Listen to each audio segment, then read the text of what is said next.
Hello and welcome to the final episode in our AI in Education series on the EdTech podcast, sponsored by Nord Anglia Education, looking at how we ensure education is the centre of gravity for AI. My name is Rose Lockin and I'm your host. I'm a professor at University College London and founder and CEO of Educate Ventures Research, an organisation that uses AI ethically to make education and training better for organisations and individuals. Visit educateventures.com to find out how your organisation can develop an AI strategy and roadmap, and how your educators can take advantage of our expert AI CPD. Now, today we're talking about the future horizon of artificial intelligence. And by that, we mean what exists beyond just the here and now in AI. ChatGPT and many of the other generative AI systems that we've been using for the last year or more are relatively new. But actually, generative AI has been around for several years. So with all the hype and headlines these new tools have sparked, what are we going to do to prepare society for the next big thing? How do we build better, articulate clearer, and apply what we've learned from things like generative AI and other emerging technologies so that we help one another understand enough not to fear each new leap in their sophistication? Now, with me in our lovely pod studio today, I'm very lucky to have two wonderful guests who are going to join me in this discussion. Lord David Puttnam, film producer and chair of Atticus Education, and Timo, Hannay, founder of SchoolDash. And I'd like to get down to a first question that I think a lot of people in many areas of work, but particularly in education, are interested to know. And that is, what's actually happening when it comes to the use of AI? If we want to take stock and pause and think about what we've seen happening and then consider the potential for good and for bad in the future use of tools, both generative AI and other forms of AI, what do you think the future holds for us? David, I'd love to come to you first. Very interesting question. The short answer for me is all built around the fact that whether we can create an environment of trust within which AI operates. If we fail to, then I think AI could turn into a potentially destructive technology in the same way that social media has managed to turn around and bite us in the arse, So I think developing trust in the technology is going to be the first thing. Developing trust in technology requires developing trust in the people who are responsible for it or who are operating, as it were, behind and in front of the scenes. So the issue of trust, to me, becomes more and more foundational every single year. And I think that nowhere does it apply more than in the development of AI. And again, within that, nowhere more than development of AI within education. That's so true. I think trust is a core issue. And I like the way that you've talked in terms of trust in the technology and trust in the people behind the development of the technology. And your comparison with social media is very apt.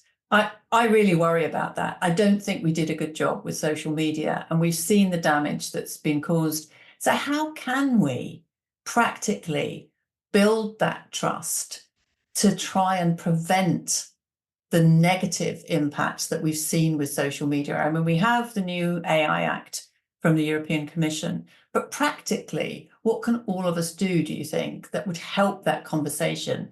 Is it about understanding more about AI and trying to hold to account some of these big tech companies, or what do you think we might do? Okay, I mean, very simply, really, the only answer, Rose, is to hugely accelerate what we should have done a decade ago, which was develop digital understanding among young people. I've been an advocate, as you know, that from the age of 7 or 8, kids should be should be taught and treated as grown-ups in terms of the developing digital environment. So we failed. We did fail. And I think if we don't learn the lessons from social media, we're bonkers. But we failed. So now what we're going to do is accelerate what we should have done a decade ago. It can be done, but it needs to be done very quickly now and very seriously. I couldn't agree with you more. And I think it is vital. And I worry that I'm not seeing enough of that happening, and also not enough helping teachers to understand these technologies, because they are working with young people and need to be a big part of that conversation about developing those digital skills within young people. So I think you are absolutely right, and it's something that we need to try and make happen. I think it's very easy to say, oh, regulation's the most important thing. We need to get the regulation right. But actually, regulation without education is not what we need. We need both regulation and education. Because this is, and I don't want to sound, well, very old, it makes me sound old. In 2003, I was part of a group that took through Parliament exactly the regulation we required, which was a requirement for digital literacy to be supervised and as it were, put together by Ofcom. It never, 2003, which about 20 years ago, nothing happened. Ofcom found a way of sliding around those responsibilities, and they didn't devolve anywhere. So what we need is a bit like the post office scandal, to be honest. We actually need someone to press the button and say, what on earth were our brains? Where were we? Why didn't we do this? How do we now deal with it in the same way that Rishi Sunak's trying to deal with the post office scandal right now? Yeah, isn't it awful that terrible things have to happen before we get to that stage? Timo, over to you. So same question to you, really. How do we tackle the future usage of these tools, particularly in education? So I think, I'd certainly echo a lot of what David said. I think, one thing is to foster this understanding of AI. David mentioned this. I think it's really important. So a couple of, I think, really important things there. One is AI is not just ChatGPT, right? So we need to be very clear about what we're talking about when we talk about AI. ChatGPT is not the only large language model. Large language models aren't the only form of generative AI. Generative AI is not the only form of machine learning. And machine learning is not the only form of AI, at least in my definition of it. So I think we need to be very careful to understand what we're talking about, or appreciating the breadth of what we're talking about. I think the other thing, particularly for the relatively uninitiated when it comes to the technology itself and how it works, is this isn't magic, right? I think it can work to the advantage, or at least the self-perceived advantage, of technologists and particularly technology companies to try and present it as if it's something magical. Doing it really well is hard. So technically, the people that do it well are very impressive people, very clever people. But understanding how it works in principle is actually not that difficult, and no one should lead you to believe otherwise. I think another aspect of ending up in a good place rather than a bad place is this sort of healthy skepticism about it. It's here. I don't think we could uninvent it even if we wanted to. And I think it can genuinely be a massive force for good, not least in education. But we have to be skeptical. And just reflecting on what you and David were discussing, a couple of minutes ago with regards to social media, I remember. So I'm a recovering techno-optimist. I remember being at the Web 2.0 conference summit in San Francisco. It must have been at the end of 2007, because it was the morning after Barack Obama had just been elected. And the sense of, palpable optimism in the room. This is post.com bubble. There were a lot of people in the room who made a lot of money out of the web and technology. And, a Democrat and an African-American to boot had just been elected to the White House. And there was just this unbridled optimism that the world's going to be a better place now, unbridled knowledge. We're going to be, increased empathy and better communication. And of course, fast forward to 2024, and we find we're not in that world. And if I think about another event I was at recently, Rose, you were there too, which was the AI in Education Summit that we held in London a few weeks ago in November as a satellite event, a fringe event for the AI Safety Summit at Bletchley Park. There was a great deal of skepticism in the room there, healthy skepticism. So not, we should stop all of this and, we shouldn't have anything to do with AI. Everyone was there to talk about AI in education. But there was a great deal of skepticism around, this could be bad as well as good. And we really have to be very intentional about making sure that we dial up the good and we reduce the bad. And that's not something that's going to necessarily be self-evident from the get-go. So as we choose a particular path, it won't necessarily be obvious to everyone, is this the right path to go down? So I think we have to adopt what I think of as a sort of scientific mindset, which is skeptical. It's always sort of slightly self-doubting, always open to persuasion that we shouldn't be doing what we're doing, we should be doing it in a different way.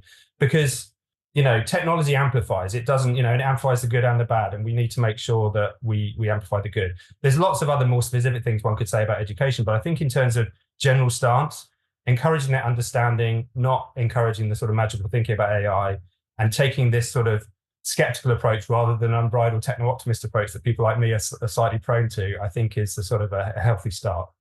That makes perfect sense. I really like what you said there about understanding how it works is not that hard. And I think that's true. And it speaks to what David was saying about needing this literacy, needing people. We could do digital literacy, AI literacy, data literacy. We need all of those rolled together. And I know over the years, I've had many conversations with colleagues in computer science where I've been saying, look, if you want the general public to understand AI, you have to do it in a non-technical sense. And often they say, no, everybody's got to learn to program, everybody's got to learn to code. And it's like, no, you'll put people off if you insist that everybody has to do that. Some people like doing that, and that's fine, but we have to find ways of communicating and helping people to understand this that are suitable for everybody. So hearing you say, it's not that hard is great. And I agree with you. I think the basics are possible to be put across in a non-technical sense. And it's really important that we do that as far as we can. I think the balance between optimism and skepticism is really difficult too. I know that when Sir Anthony Seldon, Priya Lakhani and myself launched the Institute for Ethical Artificial Intelligence in Education back in 2018, so pre the launch of ChatGPT and all the other generative AI systems that we've been experiencing for the last year, one of the motivations was that we felt it would be unethical if we didn't find a way to ensure everybody could benefit from these technologies. And nothing that I've seen that's happened since 2018 makes me feel any differently about that, other than I think it's harder to do now, because I think, we're seeing so much influence for large technology companies in Silicon Valley that are driving what's happening. And I worry, therefore, that what David alerted us to at the start, in the comparison to what happened with social media, we're probably more at risk of that now than I thought we were, say, 2 years ago, which makes me feel there's a greater urgency to this educating people, this digital AI data literacy. Yeah, I just want to, echo that and say that I think an important part of making that happen is the education sector itself taking the initiative, right? I think by default, the initiative falls to technology companies, and particularly big technology companies. I have a lot of respect for them. Some of my best friends work at those companies. I've done a lot of interacting with them. So I'm not here to diss them, but I don't think it's healthy that they set the pace, set the running, set the priorities. They should be servants of the education system and what we're trying to achieve. So we need to avoid, for example, solutionism, where, they've got a large language model they want to sell, and the question on their mind is, how can we use it? The question on our mind should be, we've got students to teach, and how do we want to do that, right? And how can we, what are the tools that can make that more effective? So I do think it's really important that the education sector takes the initiative and sets the agenda for itself, rather than defaulting to big tech companies or even government. I think government clearly has a role to play in this, but educators themselves need to take the initiative. And that can happen at every level. That's everything from the teacher in the classroom kind of, experimenting with new approaches, to bigger organizations, multi-academy trusts, unions, right up to and including government departments, right? But I do think it's incredibly important that we don't think of this as a sort of a wave we're riding or a storm that's battering us, something that's being done to us. It's something where we all have agency, individually and collectively. And I think the education sector needs to form that sense of purpose around what's happening here. Nothing is inevitable, and everything is up for grabs. And, educators need to recognize that and act on that basis. I couldn't agree with you more, but I do think a lot of educators don't feel confident enough, don't feel they understand. I know that when we were speaking to Andreas Schleicher last week, and that episode of the podcast will be available as well, he was stressing the importance of teachers feeling able to experiment, feeling that it's okay for them to try out these tools, even if they might not get it right first time, to have that space to learn and to learn together. So I think that teacher education piece is vital. David, back to you. How do you feel? You're a teacher. You teach a lot, I know. How do you feel as an educator that you can best get up to speed with AI? And of course, you are up to speed with it more than a lot of people. Well, I think there's two things. One is a reflection on one experience I'm having, but on the ground, in terms of what I do, we, for example, are beginning to seriously take advantage of instant translation. So whereas I could only really teach, and because I teach in Singapore, I would teach quite a mixed class online, not online, I mean virtually. And I know that there were people within that class looking quite quizzical. We can now do it literally with Chinese coming up as an alternative language, simultaneous. The only test is every now and then I try a joke out and make sure they do laugh, and I know, okay, it's clearly working. But I had a very interesting experience yesterday. I'll send it to you, actually, Rose. I took a tiny 90-second clip from a movie I'd seen that I liked a lot, just making an important point I tried to get across to some would-be filmmakers. But she spoke so quickly that I could see that certainly a lot of the students wouldn't grasp it. So I asked Alison, who works with me here, I said, look, let's subtitle it. Now, in the past, we could subtitle it, but we do it physically. She did it with voice IP. It was perfect, absolutely perfect.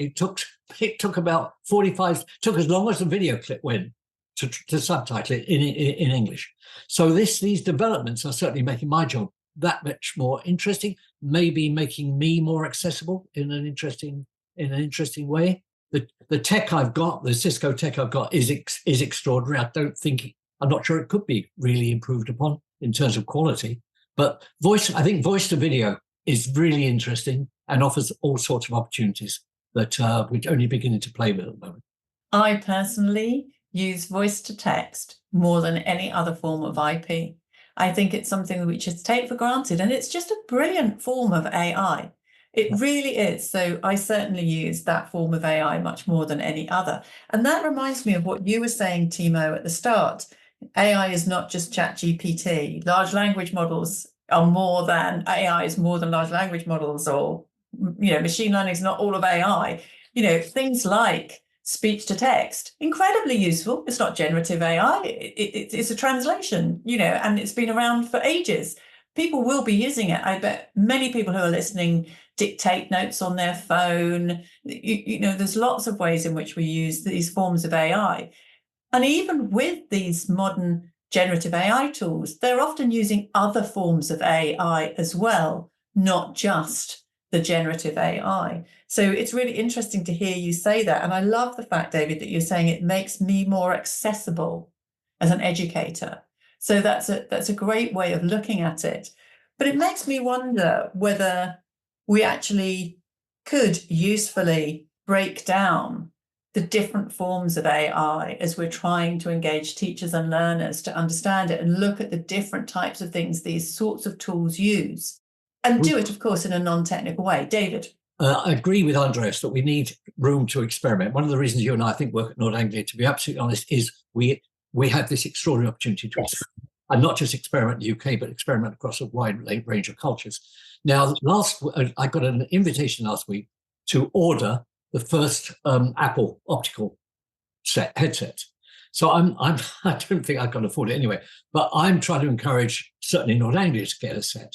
So I think for us to be at the cutting edge of finding out what can we do with this in a classroom, because as a group, in theory, if it's a real breakthrough, it's affordable to us, certainly in some of the schools. Now that's very unusual, but the great thing we could do at Nord Anglia is prove what can work, hopefully then rescale it, change the scale of it, and actually influence education far more generally. So I think this interesting opportunity to, as it were, play with toys, get involved with people who are prepared to experiment, for you and I to be able to connect them with BAFTA, for example. These opportunities are fantastic, but it takes a bit of courage, that's all. Yes, I think that's a really important point. And the more people who experiment, as long as they share the learning from that experimentation, then everybody can benefit. So that absolutely makes perfect sense to me. I wanted to, first of all, double down on what you were talking about. So David's really interesting experiments and uses of technology. What you were mentioning that Andreas was talking about in the previous podcast around this license to experiment, right, which we don't typically have particularly in the formal education sector, right, and particularly in the sort of K-12 compulsory education sector. Things certainly here in England, where I'm sitting, are really quite highly regimented and quite highly controlled. Then people don't have a lot of latitude, not to mention time and money, to be able to experiment, let alone to be able to experiment with things that ultimately don't work, which, if everything works, it's not experimentation, right? So we do need to have that. We need to have a system, an education system that itself can learn, that can adapt, right? So not just one that can teach. Like we have an education system that teaches, not an education system that learns on its own behalf. And I think we really need to adapt that. And I do, I've spoken in recent months with people in government who I think do get this, right? Whether it will happen or not is a slightly different issue, but I think people do really get it. And I really like what you said, Rose, about, recognizing all these different use cases. Like, in a way, we shouldn't get too hung up about what AI exactly, what exact definition of AI is. What I'm using really AI? If you're using machines, if you're using computers to make decisions, to help you make decisions, to help to support your work, it counts, right? This is about how we use, machines to do what we do more effectively. And I think, there's lots of things that get overlooked. One of my favorite examples is predictive analytics, right? Which is, it certainly comes within the remit of what we're talking about here, I think, right? And for what it's worth, we'll often use machine learning type approaches, as you know, because you're involved in doing some of this stuff, Rose. That could be completely transformative to education, right? So it's not just what happens at the coalface, in the classroom, in the lecture theatre, where the educator is engaging with the student, or even the students engaging with the technology directly. It's also about what happens sort of behind the scenes. How do educational organisations prioritise their attention and their interventions, for example? And, data analytics, is full of its own risks, its own types of risks as well, but also could be incredibly empowering and help level the playing field if employed in the right way. I also just wanted to give a quick shout out for the fact that we shouldn't only be thinking about the way that education is delivered, we should be thinking about the content of education as well, right? So we need to learn new skills. And I know you're very big on this, Rose, and very articulate on it, but we need to learn new skills, right? Critical thinking skills, this kind of skepticism that we were talking about at the beginning, right? These are learned skills. They're not just necessarily things that come naturally. And they're all the more necessary because of the rise of these AI and associated technologies. But we can use those technologies in order to help develop those skills and teach those skills. So it cuts both ways. The other thing I would just say, finally, is I think it's, you were talking about the importance of sharing experiences. I think that's critical, right? I'm a scientist by training, a neuroscientist by training, and I'm very taken by the observation that alchemy became chemistry when people started sharing their results, right? Far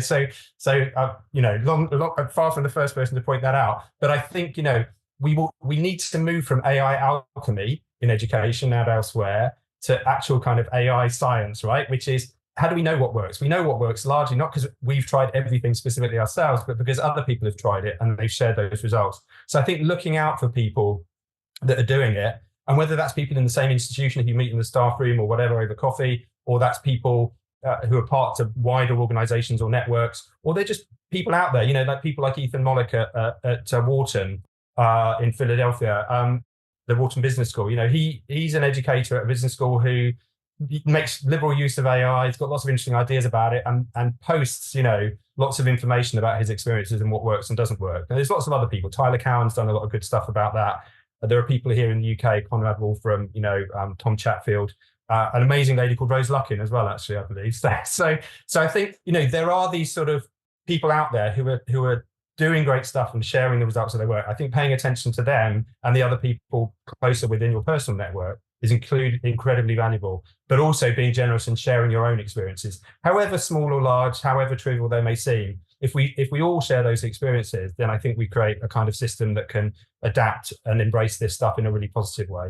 I agree completely, Timo. That's music to my ears. And I want to come to David to talk a little bit about something you've raised about the importance of the content of education and educating people so that they can live fruitfully and safely in an AI-rich world. But before I do that, I just want to pick up on this point of sharing, because it seems to me there is a lack of real evidence and data about whether or not all of these AI applications that are being used much more frequently within education are actually achieving something beneficial. We hope they are, and they set out to do that, but where's the evidence base? We don't see it. So sharing what you're doing, developing different use cases, like you, I'm a big advocate for purpose-driven selection of AI. What is it that I want to achieve, and how can AI help me, rather than thinking about what type of AI it's, what do I want to be able to do that AI might be able to help me do? Okay, what kind of AI can I use for that? How do I use it? Who can help me with that? And then sharing what we're doing so that we can all learn from each other. I think it's so important. And I also, of course, love your analogy to alchemy becoming chemistry, and we do need AI to be much more scientific, or our use of AI needs to be more scientific. But David, I want to come back to you and particularly pick up on this point that Timo's raised about needing to change what we educate people about in order to prepare them, these higher order thinking skills, critical thinking skills. And again, Nord Anglia are doing some really interesting work with metacognition in this respect. So I'd love to hear your thoughts on the importance of those really sophisticated human thinking skills and the way in which, as educators, we can help develop these within young people so that they're better equipped to deal with a world that will inevitably be full of AI. Well, the weird thing here, again, looking back, Rose, 20 years ago, and I was lucky enough to just kind of hang on to the coattails, working with Ken Robinson and Stephen Heppel and others, we were asking the same questions. And in truth, nothing's really happened since that weren't at core exactly the questions they were asking and the challenges they were, as it were, setting the world of education. And we both know fairly limited rewards since then. So I've got one suggestion on the sharing and stimulating thing. This may sound really weird, and I don't want it to sound like I'm trivializing the issue. I hope it won't. So I came out of advertising. I had an extraordinary piece of luck. At age 20, 21, I joined an ad agency, and what was happening was the economy of the nation, 1962, was kind of sluggish, and the only area of disposable income was among young people. So young people, for the first time, 62, 63, 64, could buy things, whereas their parents, believe it or not, was much more difficult. So what happened was I and a small group of other people, many of whom you know, were given the chance at an ad agency to experiment. I mean, we were encouraged, we were probably slightly overplayed even, but myself, Alan Parker, Charles Saatchi, Ridley Scott worked together. So this is about environments. We were created, an environment was created within which we both competed and did, I think, very good work. And it's not an exaggeration to say that by 1966, we had changed advertising, literally. Now, why did that happen? Because at the same time in 62, there was a creation of a thing called the Design and Art Directors Club of Great Britain. Timo may know it, D&AD. And D&AD, by luck, took our stuff in 63, 64, and we were winning every award imaginable. I mean, we were cleaning up. So what happened was all the other creatives in London, well, we'll have more of this, we'll do with this. So actually everything changed because we were allowed the window, as it were, the window to appear, at least to have some of the answers. Now, that's why I've always believed in Oscars. This year, there's an amazing film called Poor Things. I don't know if you've seen it. If Poor Things wins the Oscar, it will change a lot of cinema because you're going to have every good filmmaker saying, oh, hang on, I want some of that.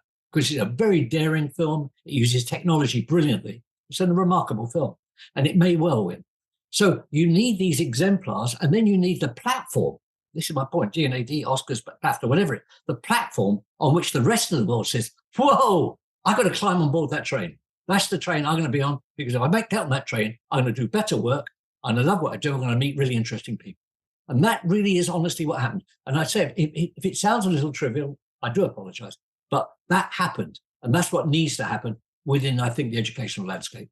I don't think that sounds trivial at all. And I really hear what you're saying.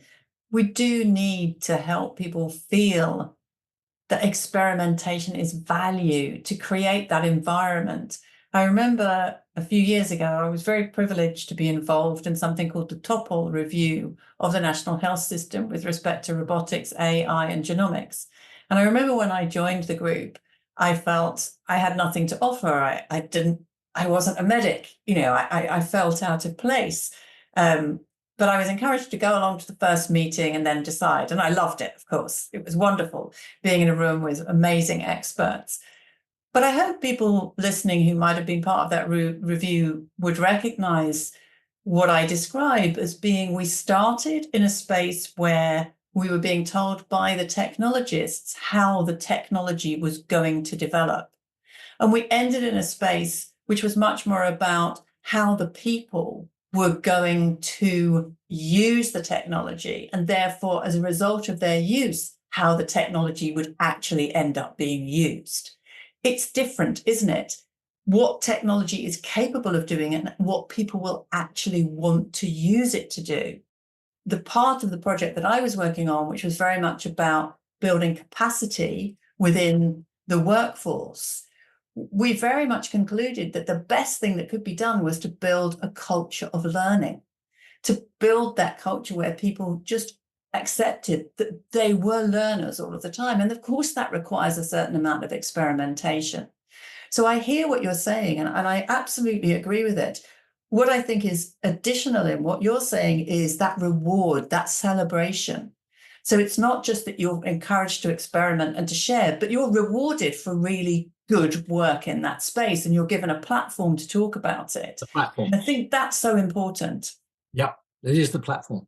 Couldn't agree more. And I think, well, first of all, I would have loved to be a fly on the wall when David was working, Charles Saatchi and Ridley Scott and all the other people that you mentioned. That was just, that's incredible. Okay, so that was my big learning from today. But yeah, no, I completely agree. And I think, this does, was reflected in what I was trying to say about, making sure that the system as a whole can learn, and that, educators, we all need to kind of adopt a degree of humility. Like, we all have a lot to learn. We're on this joint voyage of discovery. No one knows where we're going to end up. No one knows the correct path. And we need to have a certain degree of humility in that, which means that educators, perhaps educators who feel like they've mastered their subject matter, their domain, they're there to, convey that information to others. We need to adopt this mindset that says, actually, in this new world, there's a whole load of stuff we don't know. And we shouldn't feel bad about that, because nobody does, right? But so there should neither be imposter syndrome where we think, oh, it's all the techies that understand it, nor should there be this sort of, overbearing sort of self-confidence that feels like, well, I'm a professor, or I'm an experienced teacher or whatever, and therefore I know what I should be doing. I think, we all need to learn how to make the most of these tools. And I think there is still a huge amount to be gained from it. One of the things that that education has been trying to do really since formal education was invented is to provide high degrees of differentiation in the classroom, in the lecture theatre, right? And that goes not just for, and I speak as a non-educator, so with all due humility, right? That goes not only for teaching, but also for assessment, right? So our assessment tests and our teaching styles are sort of one size fits all. And that's a huge problem, I think, with the current education system. And it's sort of one that we've accepted, and it's almost become invisible to us, I think, very largely, except for people who sort of whose job it is to think about these things, because we take it for granted, right? But it doesn't need to be the case that everyone sits the same test, and therefore the test is only good for measuring people in the middle and can't discern the people at the lower and upper end at all adequately. Neither it should be the case that even if you've got a classroom of 25, 30 more students or whatever, or a lecture theatre full of 100 students, that you can't differentiate and provide a different experience with different levels of support for each of them. There are ways of using technology to do that, but it's not like that's a solved problem. The technology tools are there, and we need the ability to be able to experiment with that and to get scientific about it, not just anecdotal about it, to your earlier point, Rose. And I guess I just wanted to also say that I think that's most likely to start emerging, and actually very soon, because I'm aware of some initiatives in higher education rather than K-12 education. I think there are also differences between countries. So in many ways, the US is ahead of the curve, certainly compared to the UK. But I think also different sectors will adopt different things at different paces and can learn from one another. There's certainly moves afoot here in the UK in higher education to create sort of organisations and teams that can take the existing technology and can purposefully, with a particular pedagogical kind of aim, can apply it, can adapt it, can measure its effectiveness, can iterate. And it's the kind of stuff, obviously, that you're involved in as well, Rose. So I don't want to lecture you about this, but it seems to me that is happening, and that actually one part of the education system can learn for the other. So for example, for people in schools, I would particularly encourage them to keep an eye on the higher ed sector and other areas of education as being areas where we might see sort of accelerated development of some of this and lessons that can be learned and applied in those other phases of education too. We've at last found an area, Timo, and I don't wholly agree. So for me, the place to go is the higher end of primary. Force change at the higher end of primary, because we've always known that kids often slip back in the first year of secondary, right? What will become evident is that that's not acceptable. Is that it becomes, that will move from being weird and unfortunate to being ridiculous, I think, quite quickly. So I would actually apply a huge effort to 9, 10, 11-year-olds. The second 2 years of primary, is where I go, without any doubt at all. I would love that to happen. So I hope you're right, David. I think, and I'm really only speaking to the sort of organisational autonomy that universities have over and above schools. So, but I hope you're right. So let's see. Okay. Time will tell. I hope so too, because I've always believed that the ages of 8 to 10 are particularly fertile. Systemically, it's easier to engage children because they're not studying for exams yet. They haven't become part of that secondary system. They're still creative. They're still open, but they're advanced enough developmentally to be starting to be self-aware. There's a lot of excitement there. So I certainly hope you're right, David, because I think that's really exciting. Timo. Yeah, I mean, one other reason why I'm slightly pessimistic about schools, I mean, relatively speaking, is that I, as you know, Rose, I spend my life kind of analysing school data.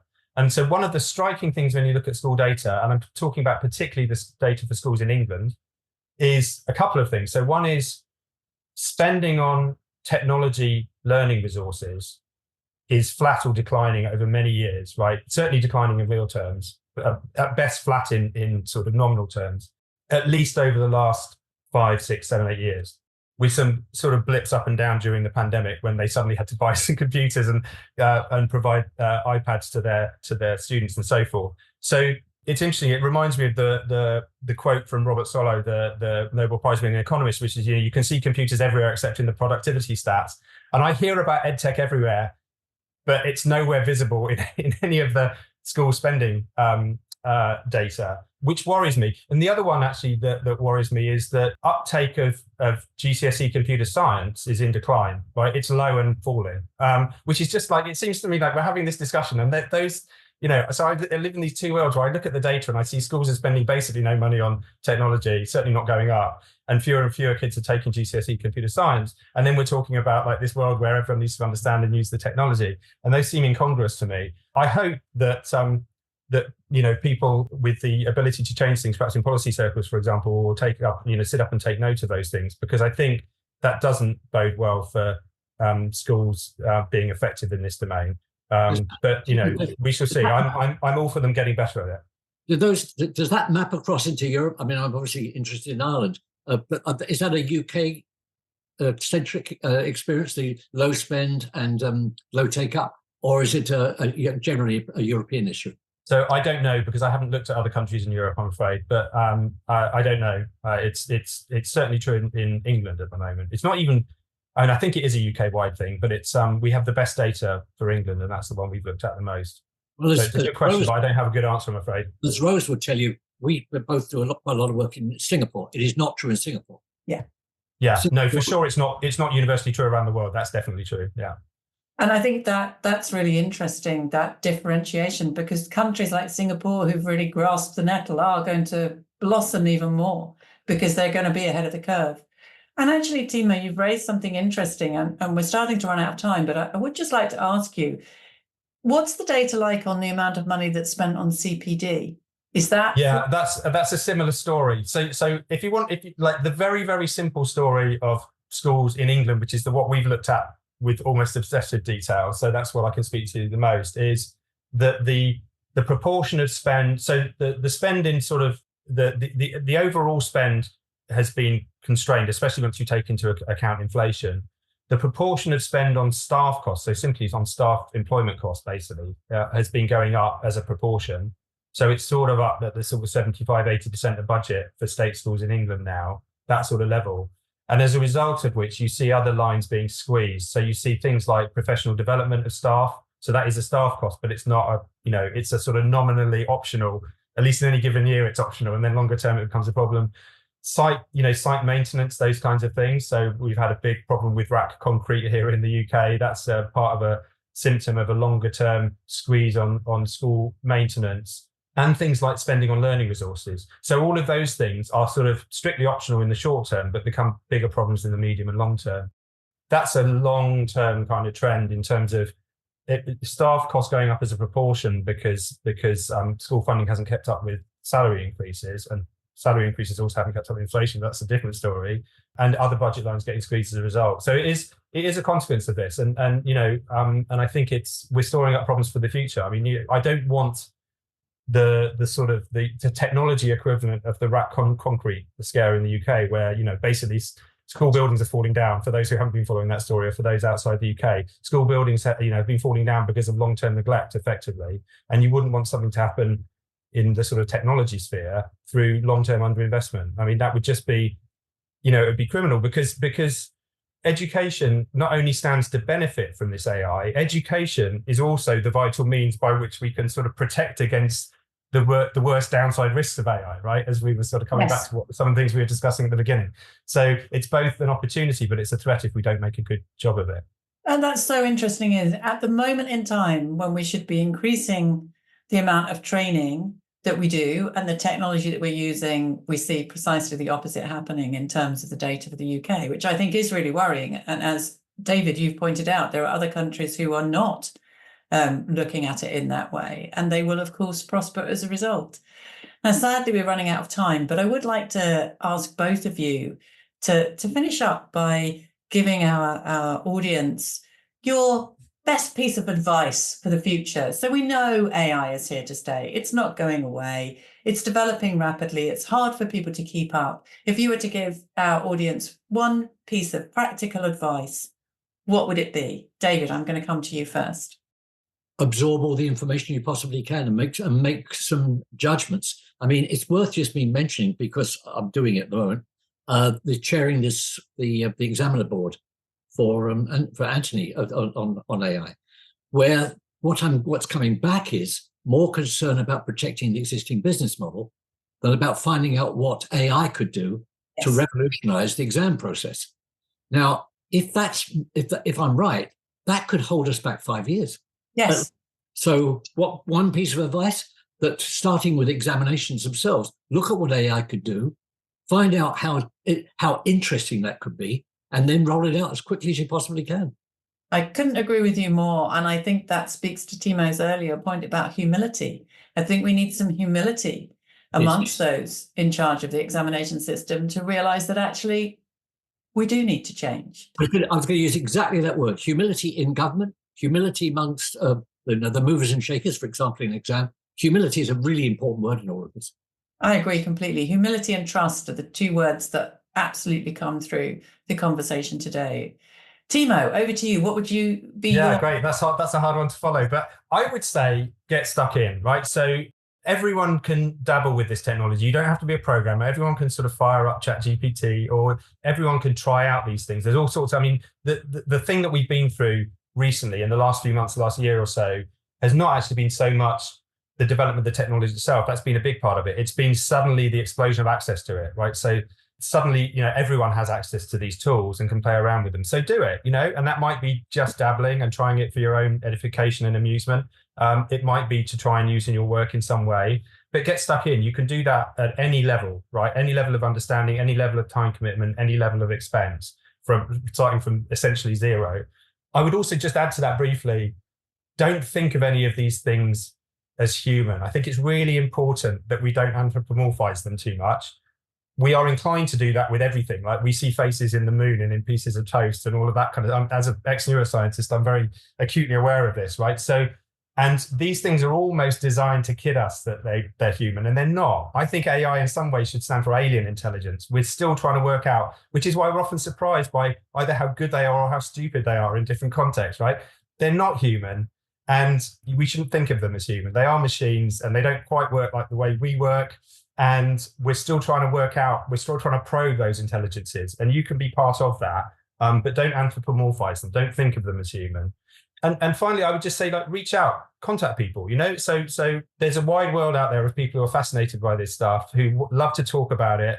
I love to talk with educators who have experience in the classroom. I have more experience working with the technology and with the data.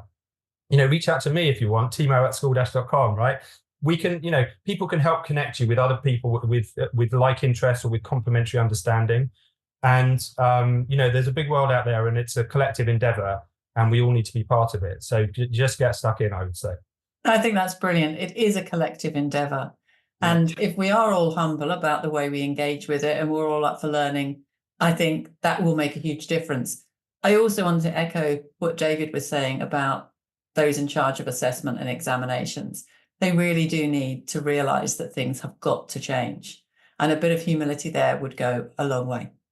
Thank you both for joining me. That's been a brilliant conversation. I know that our listeners are going to get a huge amount from that. So thank you so much for joining me. Thank you so much to Nord Anglia Education for sponsoring this series on the EdTech podcast. It's been an absolute privilege to have their support in bringing these vital discussions to the public. I sincerely hope wherever you're listening, you found our discussion informative and practical, and that you have something that you can use and that you can share with your colleagues, your teams, your friends. If you want more information on the series and our wonderful guests, visit the EdTech Podcast website at theedtechpodcast.com and connect with us via social media. To see how Educate Ventures research can help your organisation or you as an individual to harness the potential of AI, then please visit our website, educateventures.com, or join the conversation in LinkedIn. And finally, thank you once again to Nord Anglia Education for their unwavering support. You can discover how life at one of their schools around the world means achieving more than you ever thought possible by visiting nordangliaeducation.com. You've been listening to the Artificial Intelligence in Education, our data-driven futures series of the EdTech podcast, performed in collaboration with the EdTech podcast, presented by me, Professor Rose Luckin. Have a great week wherever you are, and listen out for our upcoming episodes.